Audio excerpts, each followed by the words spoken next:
Saudara-saudara, ada semacam orang Kristen sudah goblok, bodoh, malas, lalu cari ayat kitab mendukung Tuhan memanggil yang bodoh supaya mempermalukan yang pinter. Jadi saya seumur hidup jangan sekolah, goblok-goblok saja. Ini sesuai Alkitab. Ini sudah butuh double, saudara-saudara. Karena apa? Kalau orang yang tidak mau nuntut, tidak mau belajar, lalu pakai Alkitab menunjang diri, gereja akan mati. Saya berkali-kali berkhotbah di zaman ini, tapi sedikit orang yang sudah sadar. Kalau belajar dokter 7 tahun, kalau belajar hukum 4 tahun, kalau belajar insinyur 4 tahun, kalau jadi pendeta tidak usah sekolah. Apa artinya?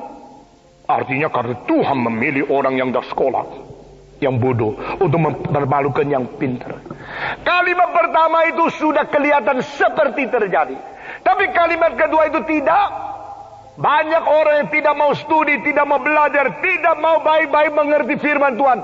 Mereka berani khotbah karena apa? Sudah biasa jual jamu. Sudah pintar putar lidah. Sehingga kelihatan hebat. Orang tidak ngantuk. Saudara-saudara, kalau satu orang berkata kepada saya, kalau dengar khotbah Stephen Tong tidak ngantuk, saya tahu dia hanya mengerti saya tahap pertama. Yang penting bukan ngantuk, tidak ngantuk. Bikin kamu tidak ngantuk itu gampang. Panggil tukang jamu semua sudah tidak ngantuk. Panggil seorang pencerita-cerita daripada lelucon engkau tidak ngantuk. Tapi yang penting itu firman-Nya benar sampai di mana, itu membangun iman sampai di mana, sesuai kehendak Tuhan sampai di mana, menjadi bekal rohanimu sampai kekekalan, tidak berubah. Itu yang membuat itu iman, kepercayaan gereja dan berita bernilai di hadapan Tuhan. Saudara-saudara sekalian, mengapa kita kalau belajar yang lain mesti bertahun-tahun baru berani menjadi dokter? Mengapa begitu banyak melayani Tuhan tidak mau belajar baik-baik? Itu bukan melayani, itu penghinaan secara tidak sadar terhadap iman kekristenan. Saudara-saudara, menganggap diri pintar sebenarnya bodoh. Kenapa saya tadi katakan orang memakai ayat semacam itu untuk mendukung diri? Bodohnya double.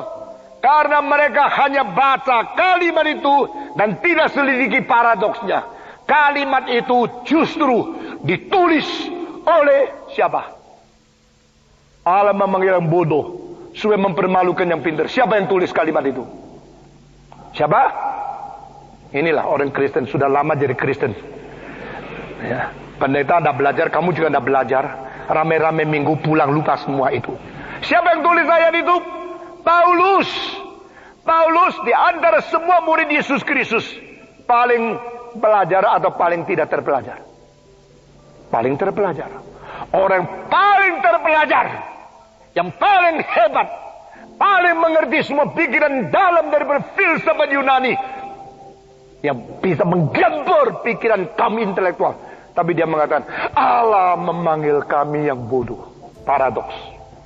Dia begitu pandai tapi rasa diri bodoh. Beda dengan orang yang memutarkan agama menjadi satu alat diri. Menganggap diri pintar tetapi bodoh. Menganggap diri pintar sebenarnya bodoh. Ini tidak obat untuk hari depan. Tapi sebenarnya pandai merasa diri bodoh, itu adalah satu hari cemerlang untuk kekristenan. Saya harap di dalam 10 tahun terakhir abad ke-20 ini boleh membangkitkan otak-otak yang paling pintar, lalu mempersiapkan mereka untuk bersungkur di hadapan Tuhan, merasa diri paling bodoh.